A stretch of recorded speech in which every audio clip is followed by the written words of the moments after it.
कहानी की शुरुआत जॉन कार्टर से होती है, जो एक लॉकेट के रहस्यमयी पोर्टल के कारण गलती से मंगल ग्रह पहुंच जाता है। मंगल ग्रह की गुरुत्वाकर्षण शक्ति पृथ्वी से कम होने के कारण वह जब भी चलने की कोशिश करता है तो संतुलन खोकर बार बार गिरने लगता है।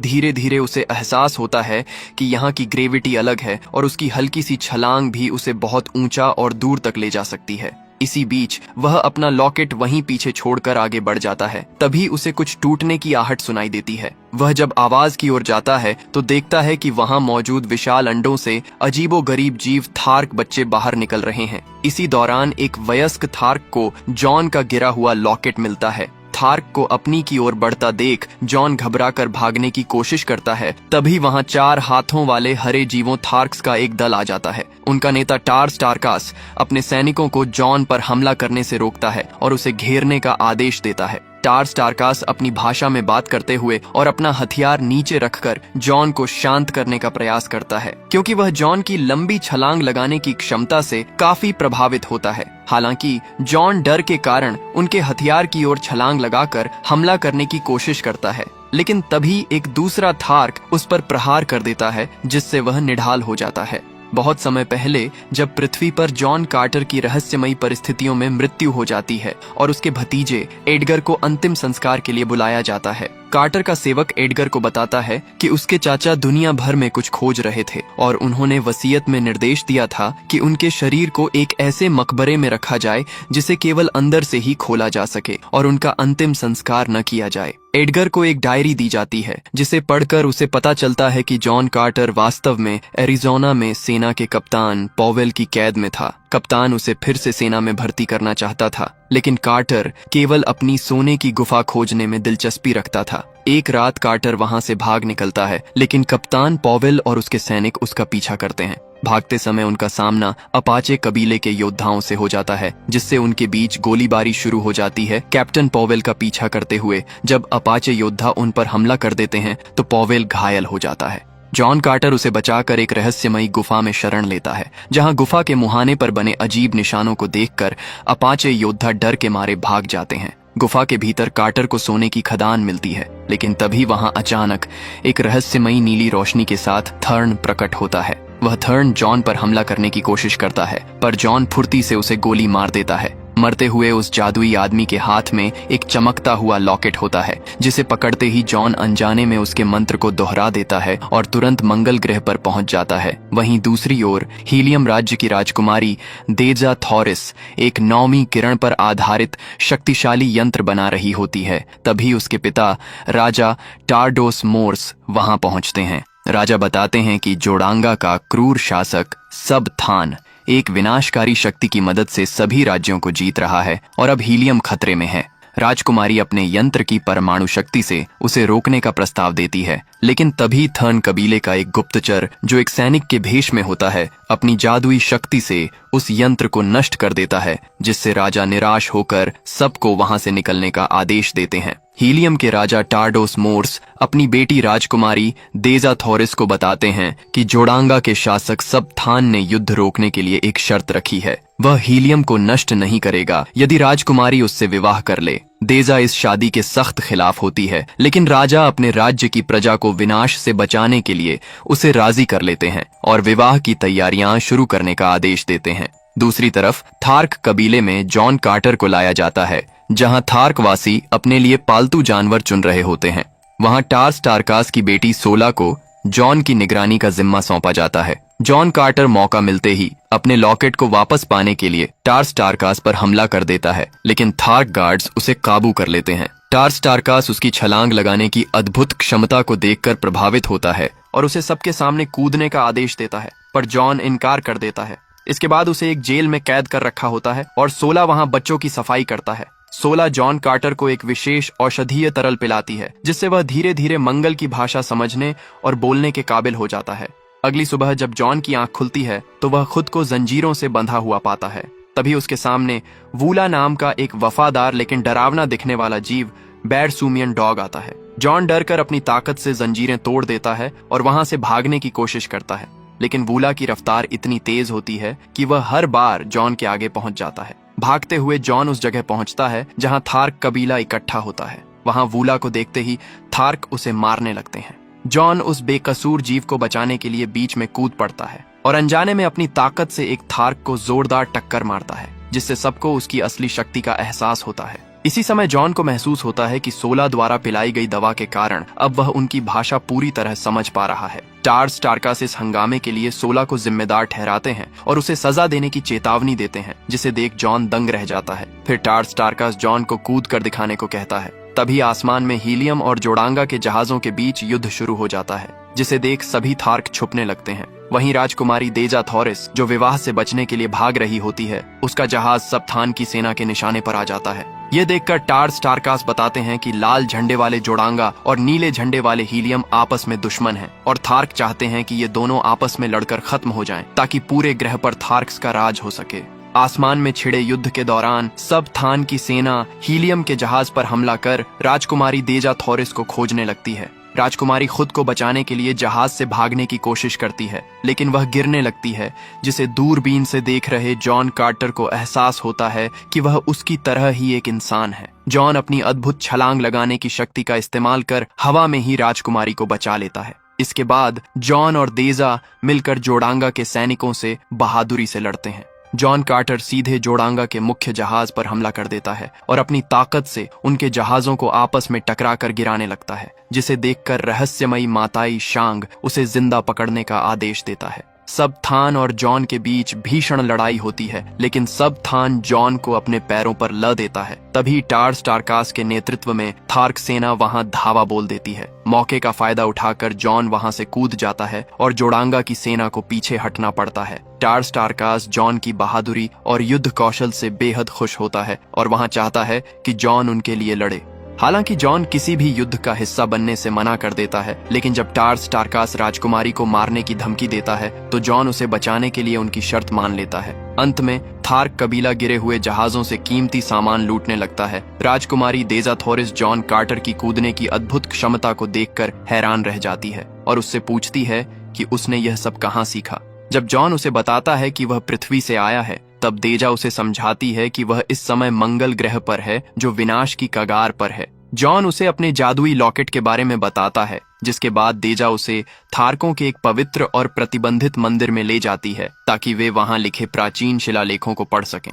सोला उन्हें वहां जाने से बार बार रोकती है, क्योंकि किसी बाहरी व्यक्ति का वहां जाना थार्क नियमों के खिलाफ है, लेकिन वे जबरदस्ती अंदर चले जाते हैं। वहां मंदिर की दीवारों पर लिखी रहस्यमयी लिपि को पढ़कर देजा को मृत्यु द्वार के बारे में पता चलता है, जहां से जॉन अपने घर वापस लौट सकता है। इसी बीच थार्क गार्ड्स उन्हें वहां देख लेते हैं और सोला पर मंदिर की पवित्रता भंग करने का आरोप लगाते हुए उस पर हथियार तान देते हैं। जॉन बहादुरी से सोला का बचाव करते हुए कहता है कि सोला ने उन्हें रोका था, लेकिन वे अपनी मर्जी से अंदर आए। इसके बावजूद थार्क नियमों के अनुसार इस अपराध के लिए सोला और जॉन दोनों को मौत की सजा सुनाई जाने लगती है, जिससे टार्स टारकास बेहद मुश्किल स्थिति में फंस जाता है, क्योंकि उसे अपनी बेटी सोला और अपने योद्धा जॉन दोनों की रक्षा करनी होती है। टार्स टारकास सबको दिखाने के लिए खुद उन्हें सजा देने की बात करता है, लेकिन असल में वह जॉन, सोला और देजा थॉरिस को गुप्त रूप से वहां से भागने में मदद करता है, ताकि वह अपनी बेटी सोला की जान बचा सके।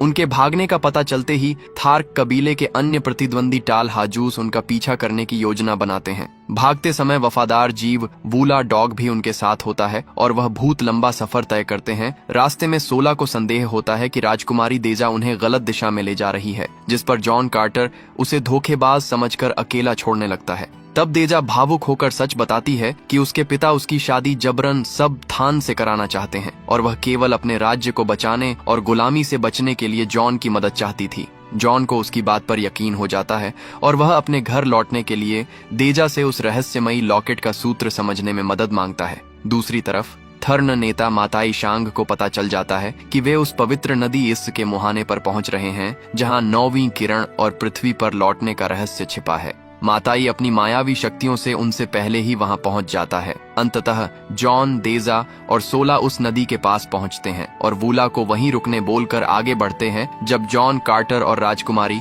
देजा थॉरिस इस नदी के पवित्र द्वार के भीतर पहुंचते हैं, तो वहां की अद्भुत बनावट देखकर दंग रह जाते हैं। जॉन देजा के साथ उस अद्भुत बनावट के ऊपर छलांग लगते हैं। कदम रखते ही वहां की मशीनरी सक्रिय हो जाती है और रास्ते खुलने लगते हैं। केंद्र में पहुंचकर जब देजा उस जादुई लॉकेट को एक विशेष स्थान पर रखती है तो 9वीं किरण की मदद से एक विशाल त्रिविमीय नक्शा उभरता है। इसे देखकर देजा को यकीन हो जाता है कि जॉन सच कह रहा था और वह पृथ्वी से ही आया है। उसे समझ आता है कि यह तकनीक 2 ग्रहों के बीच टेलीपोर्ट करने का एक जरिया है, लेकिन इसके पूर्ण उपयोग की जानकारी केवल हीलियम शहर की लाइब्रेरी में ही मिल सकती है। जैसे ही वे बाहर निकलते हैं, उनका सामना वारहून कबीले की एक विशाल सेना से होता है, जिन्हें माताई शांग ने ही वहां भेजा होता है। जॉन और देजा वह से भागते हैं। दुश्मनों की भारी संख्या देखकर जॉन को अपनी पत्नी और बच्चे की याद आती है, जिन्हें वह अतीत में युद्ध के दौरान बचा नहीं पाया था।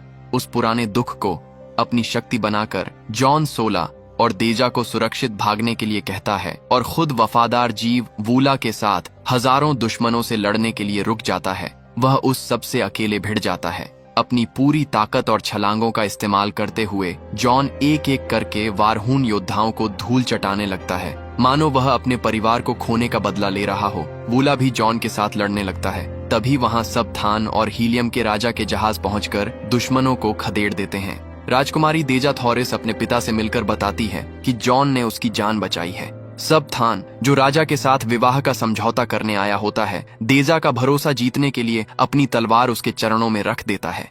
देजा उसे मारना तो चाहती है, लेकिन अपने राज्य को विनाश से बचाने के लिए वह भारी मन से शादी के लिए तैयार हो जाती है।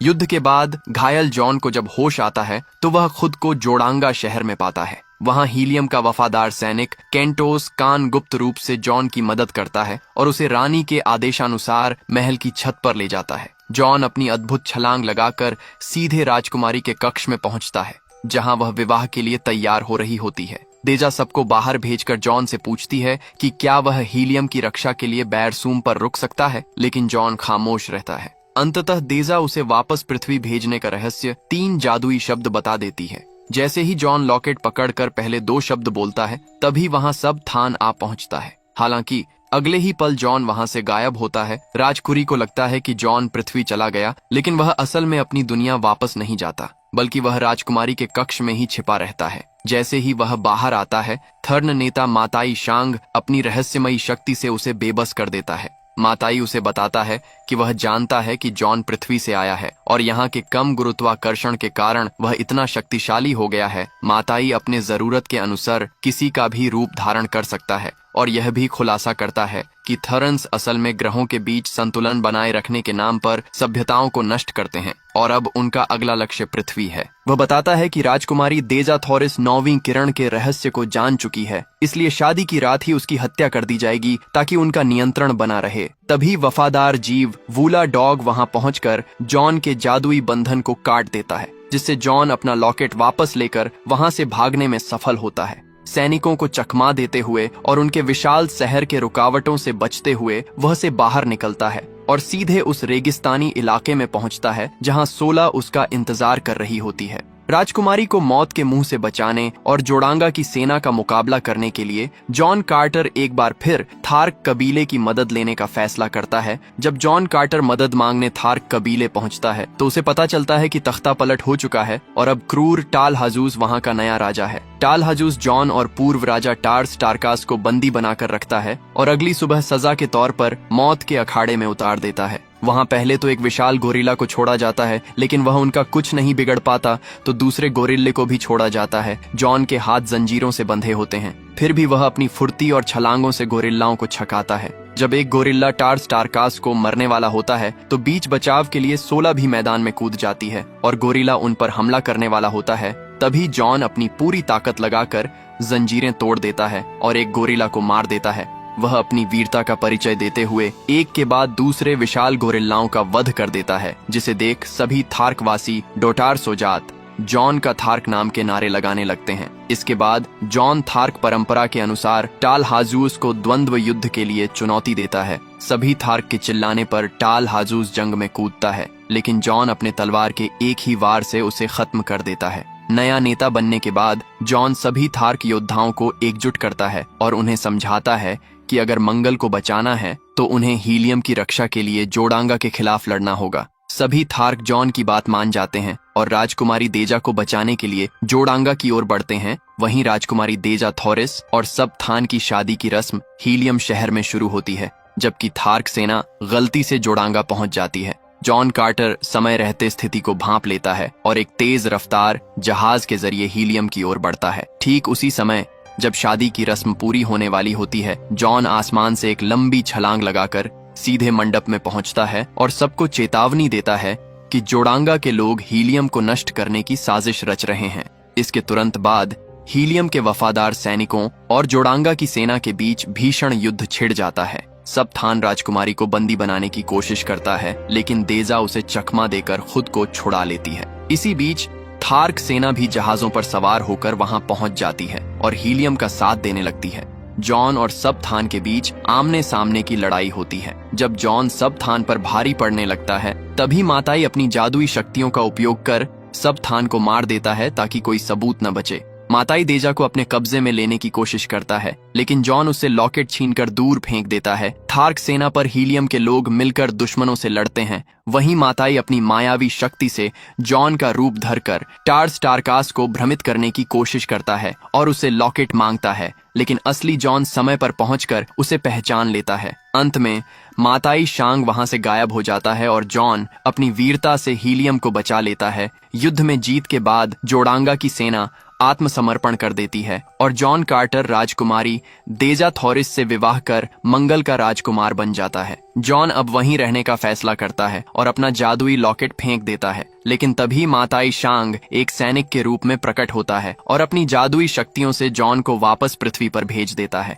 पृथ्वी पर पहुंचकर जॉन व्याकुल हो जाता है, क्योंकि उसके पास वापस मंगल जाने के लिए न तो लॉकेट था। अगले 10 वर्षों तक वह पृथ्वी पर थर्न्स और दूसरे लॉकेट की तलाश करता है ताकि वह अपनी पत्नी देजा के पास लौट सके। वह जानता था कि माताई शांग उस पर नजर रख रहा है, इसलिए वह अपनी मौत का नाटक करता है और एक ऐसा मकबरा बनवाता है जो केवल अंदर से ही खुल सके। जब उसका भतीजा एडगर राइस बरोज उसकी डायरी पूरी पढ़ लेता है, तो उसे एहसास होता है कि यह सब एक योजना थी। तभी मकबरे के पास छिपा हुआ माताई शांग जॉन के शरीर को नष्ट करने के लिए अंदर प्रवेश करता है, लेकिन जॉन पहले से ही वहां जीवित और तैयार बैठा होता है। जॉन माताई को मार देता है और उससे असली लॉकेट प्राप्त कर लेता है। अंत में जॉन अपने भतीजे को मकबरे की रक्षा करने का जिम्मा सौंपता है और जादुई मंत्र पढ़कर हमेशा के लिए अपने घर बैरसूम वापस चला जाता है।